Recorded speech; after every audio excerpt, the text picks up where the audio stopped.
EasyViisi H3 Pro, kellele ja milleks see mõeldud on, mida tootja selle kohta lubab ning kuidas need lubadused ka päriselt vett peavad, seda kõike kavatsema selles videos välja selgitada. Seega püsi lainel. Tere sina, kes sa ilmselt enda vajadustele vastavalt valvekaamerat otsid. Minu nimi on Toomas ja ma olen täiesti keskmine Eesti mees, kellele kaameramaailm andis selle EasyViisi H3, et ma teeksin sellest kasutajakogemuse video läbi tavalise inimese silmade. Selle väikse eksperimendi mõte on anda sulle siis vahetut ja ausat tagasisidet ning loodetavasti aitab see video siis vastata sul tekkinud küsimustele ja muuta su valikud siis kergemaks. Aga nüüd aitab sissejuhatusest, lähme asja kallale. Esiteks, kuhu see kaamera siis mõeldud on? Tegemist on siis ilmastikukindla kaameraga, mis toimib Wi-Fi pealt, ehk selle suurim eeldus on see, et see koht, kus sa seda paigaldada tahad, seal on olemas stabiilne Wi-Fi ja mõeldud on ta ikkagi ennekõike eramute turvamiseks. Suvilad, eramajad, parklad, garaažid ja nii edasi. Nüüd vaatame, mis siis nii-öelda karbi peale kirjutatud on ehk tehnilised andmed. Esimese asjana on siis tootja välja toonud selle, et tal on inimese ja auto tuvastamise võimekus ehk kaamera saab aru, kui inimene või auto on kaadrisse ilmunud. Tal on niisugune funktsioon, et kui keegi, kes on kaamera ees, lehvitab kaamerasse, siis sulle kui kaamera omanikule tuleb telefoni peale kõne, sa saad suhelda selle inimesega, kes on kaamera ees. Tal on 3K pildiresolutsioon ehk idee poolest küllaltki kvaliteetne pilt. Öine pilt on värviline ehk tal on nii infrapunasensor peal kui ka siis abivalgus ehk mõlemad kaks versiooni on olemas. Tal on kahepoolne audio ehk sa kuuled, mis toimub kaamera ees ja sa saad samamoodi telefonist rääkida kaamerasse ehk see kostub kaamera ette. Active Defense, see tähendab seda, et kui ta märkab näiteks liikumist, siis saad sisse lisada funktsiooni, et selle peale ta hakkab andma alarmi. 24 GHz Wi-Fi supportib seda või toetab seda. Tal on IP67 ilmastikukindlus ehk sisuliselt sa võid teda Eesti mõistes igale poole panna, kartmata sellepärast, et ilm talle haiget teeks. Tal käib sisse kuni 256 gigane mälukaart ja samuti on tal siis EasyViisi pilverakendus funktsioon olemas, sellest räägime pisut hiljem lähemalt. Nii, aga tundub, et nii palju siis sellest, mis pakendi peal kirjas on, vaatame, mis siis ka karbis sees. Nii.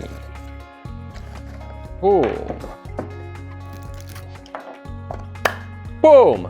Nii, ühesõnaga, need on siis need asjad, mis siia paki kaasa on pandud. Hakkame otsast vaatama, mis kõik on. Siin siis on peasüüdlane ise ehk EasyViisi H3 Pro. Vaatame seda natuke lähemalt siis. Siin ees on tal siis objektiiv, eks ole. Siin on kõik sorti sensorid ja abivalgused. Siin all on tal siis mälukaardi pesa, mis on siis kruvide taha peidetud. Restardi nupp. Need tundlad on siin Wi-Fi antennid tal. Siin all on tal ka kõlar. See pea igalt pidi liigub siin otsas. Ehk sisuliselt ei ole, ma arvan, nurka, kuhu teda keerata ei saa. Ja siis tagant tuleb tal välja toitekaabelipesa. Ja teoreetiliselt on võimalik panna talle ka tavaline internetikaabel külg, ehk sa ei pea teda Wi-Fi pealt jooksutama, vaid sa võid võtta ka ruuterist otse kaabliga ühenduse. Siuke igati soliidne tükk, korpus on mingit sorti metallisula. Ei tea, käes on igati asjalik. Laadimiskaabel, eks ole, siin on tal isegi mingid kruve kaasa pandud. Siin on tal need ühenduse kaitsmed. Ja see on siis puurimisšabloon, ehk kui sa tahad teda kuskile kiviseina külge näiteks paigaldada, siis siin on šabloon, mille järgi seda õigesse kohta august teha.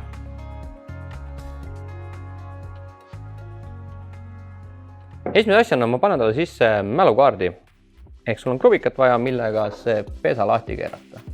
Ja siis ma võtan mälukaardi, panen selle siia pesasse.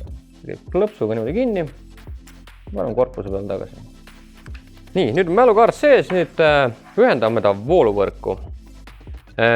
Üks asi jäi meelde tuletamata, ehk tal on ka karbis kaasas pabermanuaal. Manuaal ise, nagu ikka pabermanuaalid on, aga mis on tähtis, on siin peal olev QR-kood. Ehk see QR-kood on selle konkreetse kaameraga seotud, ehk ma soovitan sellest QR-koodist seda telefoni näiteks pilt teha juhuks, kui see peaks kaduma minema, siis vähemalt ei kao teil see QR-kood ära. Aga nüüd ühendame ta vooluvõrku ja jälgime käsklusi. Nii, ühesõnaga, siin on väike indikaator tuluke, mis näitab, et kaamera on vooluvõrgus ilusti. Enne veel, kui te saate üldse kaamera kuskile ühendada, on teil vaja siis EasyVizi mobiilirakendust. See on olemas ilusti nii iPhone'ile kui Androidile. Minul on ta telefonis juba olemas, aga kui sul seda äppi veel ei ole, siis mine tõmba endale see äpp kõigepealt, tee sinna konto. Äpp on täiesti tasuta, eestikeelne, super lihtne, super mugav kasutada. Ma võtan telefonist selle äpi lahti. Mul on siin üks kaamera on juba ühendatud, aga ma soovin lisada uut kaamerat. Vajutan siia üles plussmärgi peale, lisaseade. Valin, et see on kaamera. Nii, nüüd ta tahab, et ma skaneeriksin QR-koodi. Selle siis leiab siit manuaali pealt või kaamera enda peal on ka tegelikult olemas. Nii. Tundis ilusti ära, et tegemist on H3-ga. Siin ta tahab, et sa veenduksid selles, et kaamera on sisse lülitatud. Panete siia linnukesse, järgmine. Ühesõnaga, nüüd ta tahab, et käimitaksite seadme konfigureerimise. Lülita seade sisse ja oota, kuni see täielikult käivitub. Ja selleks on siis märguandeks on see, et indikaator tuli vilgub siniselt. Kui nii on, siis valite siit, et ta vilgub. Järgmine. Siin siis on vaja valida Wi-Fi võrk. Järgmine. Siin võib juhtuda, et te peate SVC äpil telefoni ilmus hüpikaknas lubama siis juurdepääsu. Mul on see juurdepääs antud. Nüüd ta ühesõnaga suhtles natukene kaameraga. Tundis ilusti ühenduse ära. Okei, kaamera ise ütles, et ta ühendub Wi-Fi'sse, et ma ootaksin. Wi-Fi'ga on ühendus loodud. Siit te saate siis kõik on hästi ühesõnaga. Siit te saate siis eraldi veel valida, et kui teil on mitu kaamerat, et saate sorteerida endale kaamerad. Valime, et tegemist on, ma ei tea, garaažikaameraga. Järgmine. Welcome to EasyViz. Ja näete, siin on ilusti pilt olemas nüüd. Ühesõnaga, kaamera on ilusti äpiga ühendatud. Nüüd vaatame natuke siin äpis ringi, et mis siin teha saab. Kui te nüüd siit lähte selle äpi avalehele, siis te saate enda seadmete vahelt valida. Ma võtan siis selle H3 ja avaneb teil selline pilt. Siin on siis üleval see live feed, siit te saate panna hääle maha, saate pilti peatada, saate mikrofoni välja lülitada, saate pilti panna suureks ja mis veel teha saab siis? Siin saate valida, kas materjali vaatate pilvest või kaardi pealt. Siin all on eraldi menüüriba, kus saab nii-öelda kiirkäsklusid teha. Ehk kui te vaatate, ma ei tea, tööl olles kaamera live pilti, näete, et kits kõnnib, siis te saate teha sellest kuva tõmmise, salvestab selle teil telefoni otse. Samamoodi saate panna ta salvestama, salvestab seda live pilti teile videona otse telefoni. Te saate rääkida. Hallo!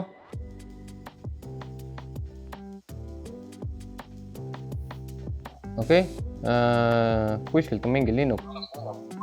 Okei, hakkas tööle. Saate siis rääkida, ma ei tea, inimesega, kitsega, kes kaamera ees on.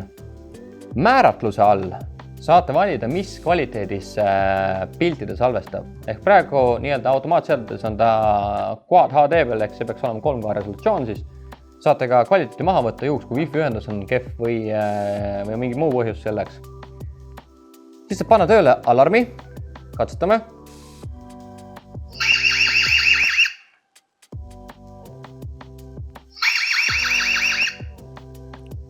On üpris ebameeldiv. Ühesõnaga alarm, tuli hakkab vilkuma, üpris kõvasti hakkab karjuma. Eraldi saab panna siis selle valgustuse lihtsalt käima, juhul kui tahate. Ja siis selle kiire seadete või nende kiire valikute menüü saate siit siis ümber paigutada, mis iganes variantile käepärasem on. See aga ei ole seadete poole sugugi kõik, kui te klikite see pildi peale, siin üleval on hammasratta märgike. Ja siin on siis nii-öelda peenhäälestusvariandid. Hakkame siit otsast läbi käima seda asja. Esiteks siin üleval nutika tuvastuse all saate rakendada siis nii-öelda erinevaid tarkusi, mis selle kaameral olemas on. Inimese kuju tuvastamisseaded, ma rakendan nüüd kõik ära. Sestide ära tundmine, rakenda. Seda lihtsalt põhimõtteliselt muudab selle selle valiku kaameras teil võimalikuks, kui te annate talle nii-öelda selle loa. Nii, ehk siin on inimese kuju tuvastamine, see žestide äratundmine, sõiduki tuvastamine ja siis pildi muudatuste tuvastamine. Vaatame inimese kuju tuvastamine. Ühesõnaga, siin saate selle sisse välja lülitada ja kui soovite teada, mis funktsioon see täpsemalt on, siis on siin selle kohta ilusti info olemas. Žestide äratundmine. Siin samamoodi saate sisse välja lülitada. Siin saate žestide liike vaadata. Ehk sellel kaameral on konkreetselt siis lihtsalt see lehvitamisžesti variant olemas. Ehk kui te lehvitate, siis rakendustab teil telefoni videokõne. Ja samamoodi on siis teave selle sama funktsiooni kohta olemas. Sõiduki tuvastamine. Samamoodi saate sisse välja selle siit lülitada. Ja siis pildi muudatuste tuvastamine. Siis lisaks sisse välja lülitamisele saate siis määrata ära tuvastusalad. Ehk pildi peal konkreetselt näpuga valides saate siis määrata seda ala, kus kohas ta liikumist tuvastab. Me katsetuste juures kindlasti katsetame seda ja vaatame, kui hästi see toimib. See on funktsioon, mis vanemal versioonil väga hästi ei toiminud. Hea oleks teada, kuidas nad sellega tegelenud on, kas see on muutunud paremaks. Tuvastuse tundlikkuse ma soovitan panna selle kõige madalamaks, sest varasemate versioonid on näitanud seda, et kui tundlikkuse panete liiga kõrgeks, siis ta hakkab teil registreerima nii puulehti, lumehelbeid ja nii edasi. See on siis need nutika tuvastuse variandid. Kui me läheme siia tagasi seadete juurde, siin saate siis teatise kohta, nii-öelda peenhäälestada teatisi, kuuldav teatis, ehk see on siis see, mis kaamera teeb, siis kostab kaamera ette, ehk intensiivne variant on see karjumine, mis me just kuulsime, on ka pehme variant, mis on siis leebem, saate kohandada heli, ehk rääkida ise sisse, mis iganes lahkuge territooriumilt, muidu kutsun politsei ja nii edasi, või siis olla kuidagi humoorikas. Selle hoiatuse kohta saate ka siis, seda saab niimoodi konfigureerida, et ta toimib ainult mingitel teatud päevadel, teatud ajaperioodidel. Praegu on ta mul vaikse peale pandud. Nii, teatise osas siis valgusteatis. Samamoodi, kui te kuuldavat teatist või kuuldavat alarmi ei taha tekitada, tahate ise öösel magada, siis on ka lihtsalt see vilkuv variant olemas. Kui te tahate saada sellelt kaameralt teavitusi enda telefoni, siis peate lubama siit seadmel saata teile sõnumeid. Ma praegu panin selle sisse, siin on taaskord erinevaid versioone, saate määrata, kui tihti ta saadab teile sõnumeid. Näiteks 1 minutist 30 minutini, kui te panete selle maksimumi 30 minuti peale, siis tähendab seda, et kui ta saatis teile sõnumi ära, siis järgmised 30 minutit ta teile teavitust ei saada. Ja rakenduse teatised on siis need kõik sorti kõned, mis ta teile teha tahab saata, või tähendab teha tahab, kõik sorti muud märguanded, mis ta teile soovib saata. Neid saate siis eraldi sisse välja lülitada. Ja samamoodi saate nende kohta ka teavituste kava panna paika, et kuna ta saadab. Pole võrgus teavitus, see on see siis, kui peaks olema wifiga mingi probleem, kaamera ei ole võrgus, siis ta saadab selle kohta teile teavituse. Nii palju siis teatiste kohta. Järgmised on helisätted. Ehk siit saate nii seadme häälkäskused kui seadme enda heli välja sisse lülitada.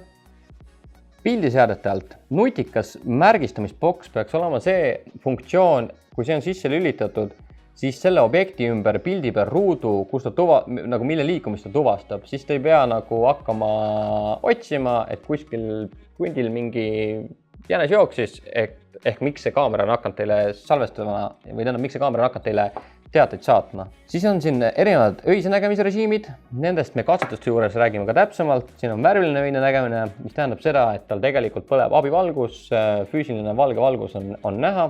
Sellisel puhul on ka siis pilt täiesti tavaline. See on tal infrapuna variant ehk mustvalge öine nägemine. Seal siis füüsilist valgust ei ole. Ja see on nutikas öörežiim, mis tähendab seda, et ta muidu on infrapuna režiimi peal ja kui ta märkab liikumist, siis ta lülitab ennast abivalguse peale. Selle abivalguse astet saate loomulikult valida, tugevamaks, madalamaks. OSD on siis põhimõtteliselt see info, mis siis kuna see on filmitud, mis kaameraga ja nii edasi, et kas te tahate, et ta kuvaks selle salvestuste peale või mitte. Siis saab pilti pöörata ehk näiteks kui panete mingil põhjusel kaamera kuskilt tagurpidi, siis siit saate nii-öelda pildi 180 kraadi keerata. Ja unerežiim, mis on siia pildi seadetele ära peidetud, mis on võib-olla see nupp, mida läheb pisut tihedamini vaja, ehk kui te tahate lihtsalt kaamerat välja lülitada, jõuate koju, siis panete kaamera unerežiimi peale ja kaamera ei salvesta. Valgustuse sätted. Siin on eraldi rubriik tehtud kaamera olekunäidiku jaoks, ehk seesama sinine tuluke siin. Ehk kas te tahate, et see sinine tuluke põleb või mitte. Kui tahate kaamera silma ei torkaks, võite selle välja lülitada. Siin on siis üldised sätted. Ahah, Cloudplay. Cloudplay näol on siis tegemist SWISi enda pilveteenusega. See on siis teenus, mida saate eraldi juurde osta, juhuks kui te ei taha mälukaardi salvestada. Siin on erinevad variandid, hinnad algavad seal 4,99, lõppevad seal 14,99, aga sõltub siis kui pikka salvestamise aega te tahate, kui mitu seadet teil on ja nii edasi. Aga ühesõnaga, et see variant on olemas. Mis räägib selle Cloudplay kasuks on see, et juhuks kui selle kaamera endaga peaks midagi juhtuma, põleb maha, keegi varastab ära, mis iganes muul põhjusel, sa ei saa seda mälukaarti tagasi, siis Cloudplay kaudu sa saad vähemalt enda materjali ligi ilma kaamerata. Ehk kui näiteks pätt otsustab kaameraga koos jehad panna, siis Cloudplay'ga on teil info olemas.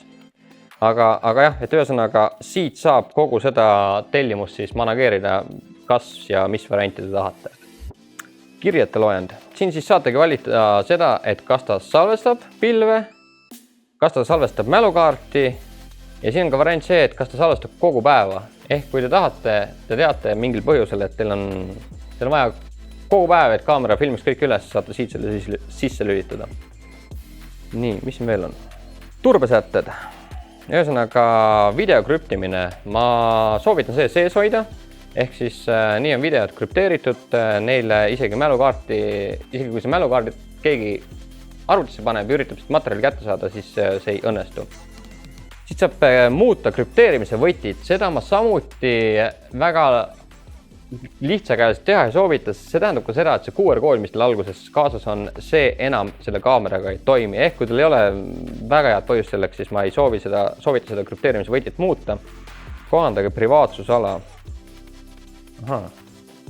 See on mingi uus funktsioon SWISil, mida vanematel asjadel ei ole. Kuni 4 ala. Lisaala. Ahaa, et see on nüüd sisuliselt see variant, et kui teil on näiteks tänav krundi ääres, siis te saate panna selle privaatsusalaga paika siis selle, et kaamera ei filmiks seda nii-öelda avalikku ruumi. Ehk kui eelmiste mudelitega sa pididki selle tuvastusala nii-öelda variandina selle ära välistama, siis siin on täiesti eraldi variant selle jaoks. Võrgusätted, siis saate Wi-Fit muuta, seadme teave. Ühesõnaga siin ta ütleb siis kõik ära, mis mudelid, mis seerianumbrid, ajavööndid ja nii edasi seal on. Ahah, nüüd nad on pannud siia selle QR-koodi ka, mis ma soovitan tegelikult screenshoti teha. Nii, ühesõnaga nüüd on kaamera meil töökorras ja ei olegi midagi muud, kui võtame ta kaenlasse ja sõidame maale ning lähme viime reaalses olustikus ka need katsed läbi ehk jah, pakime kokku ja lähme maale. No nii, me oleme selle H3-ga nüüd maale jõudnud. Ma kruvisin ta siia sissesõidutee peale seina külge ülesse ja hakkame teda katsetama. Esimese asjana võtame ette elementaarse näo ja autonumbrimärgi tuvastuse testi valgel ajal. Kuna torbikud, millega me tavaliselt seda testi teeme, ununesid meid linna, siis peame läbi ajama käepäraste vahenditega. Ehk ma leidsin siukesed lauajupid puuriidast ja ma panen need iga 2 meetri tagant maa. Et jah, ma hakkan sealt 15 meetri pealt tulema ja jään iga paari meetri tagant seisma ja vaatame siis pärast arvutist, kui kaugelt suudab valgel ajal inimese nägu tuvastada. Valges suudab pildi pealt inimese näo kuskil 5-6 meetri pealt ära tuvastada. Pimedas nutika öörežiimiga circa 4 meetri pealt. Et ta ilmselt hakkab natuke varem salvestama, aga seda näeme arvutis. Nüüd vaatame siis seda infrapuna versiooni. Nii, ja taas kord hakkan siis siit 15 pealt tulema. Tavalise jalakäija tempoga. Ei kiirusta, ei ole liiga aeglane. 8 meetri peal, 4 peal, kuskil 3 meetri peal siis hakkas vähemalt kaamera mulle märku andma. Auto numbrimärgi suudab valgest circa 10 meetri pealt ära tuvastada, pimedas nutika öörežiimiga kuskil 90 meetri pealt ja pimedas infrapunarežiimiga on numbri lugemine küll võimalik, aga keeruline ehk see numbrimärk ise peegeldab valgust tagasi ja võib juhtuda, et sa ei suuda selle pildi pealt numbrimärki välja lugeda. Ehk kui see on sinu jaoks oluline, siis ma soovitan ikkagi kasutada nutikat öörežiimi. Häireteavitustest rääkides. Päeval reageerib kaamerast circa 6 meetri pealt, aga ta hakkab salvestama juba kuskil 8 meetri pealt. Ehk füüsiliselt annab häiret sulle siis, kui sa oled 8 meetri pealt, aga teavitusest, kui sa vaatad seda kaamera pilti järgi, siis kuskil 8 meetri pealt. Öösel nutika režiimiga reageerib kaamera kuskil 4 meetri pealt, aga salvestama hakkab pisut varem. Ja häireteavitustest rääkides on tegelikult oluline mainida seda, et tuvastamiskaugus sõltub väga suuresti ka sellest, kuidas kaamera on paigaldatud. Mida horisontaalsemalt see kaamera maapinnaga paigaldad, seda kaugemalt liikumisanduriga tuvastama hakkab. See on siis selline paigaldusnüanss, mida kaameramaailma spetsialistid mainisid, kui nad neid katsetusi vaatasid. Ja tuli kommentaar, et antud juhul oleks võinud kaamera nurk pisut väiksem olla ja siis oleks ka liikumisanduri tulemused mitte meetri võrra paremad. Katsetame nüüd sellist asja nagu stresside äratundmine. See tähendab seda, et kui teil on näiteks koduväravasse kaamera üleval, teil on keegi värava taha ja ta lehvitab teile kaamerasse, siis SVC äpp peaks teile telefoni justkui nagu Messengeri kõne tegema, ehk teil on reaalselt nagu kõne, kui keegi on värava taga. Vaatame, kuidas ja kas see toimib. Eks see on mul sisse lülitatud ja nüüd telefoni ekraan ka seadistab. Ehk nüüd, kui ma kaamerasse lehvitan, siis teoreetiliselt mul peaks tulema kõne. Võtsin telefoni wifi'st välja, äkki on selles probleem. Ühesõnaga, nüüd tuli telefoni kõnega kohe läbi ja kõik need kõned tulid läbi.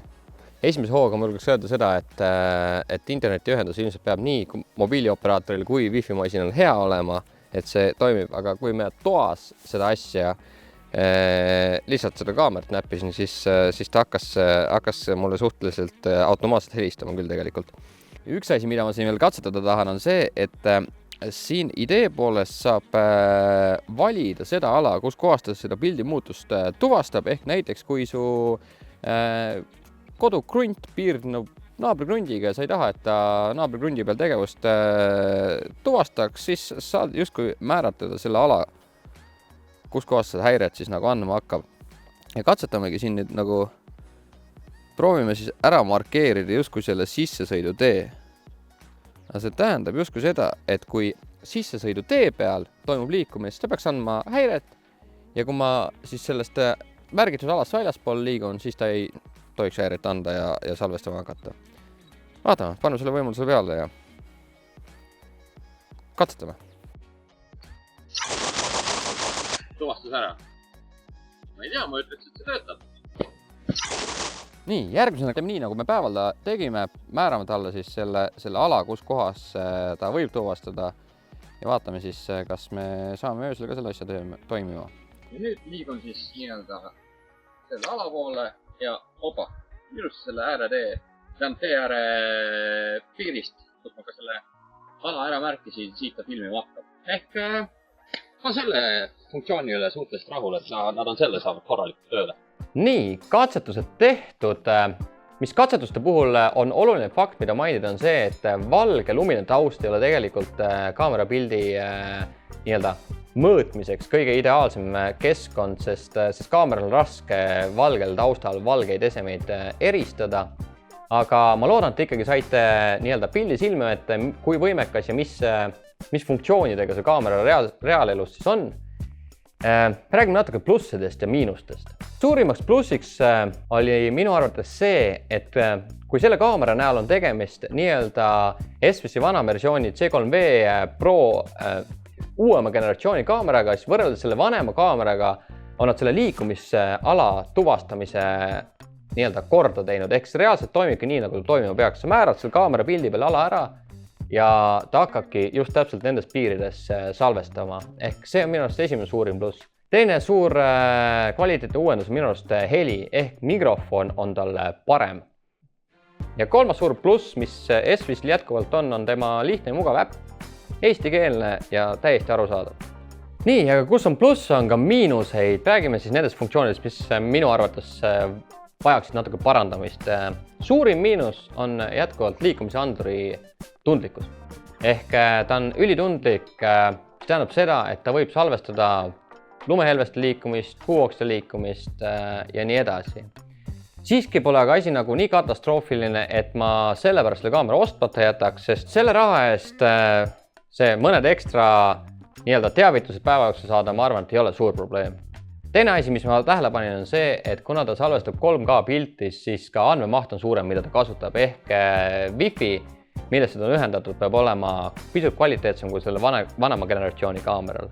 Aga see ei ole ka nüüd teab, mis suur probleem.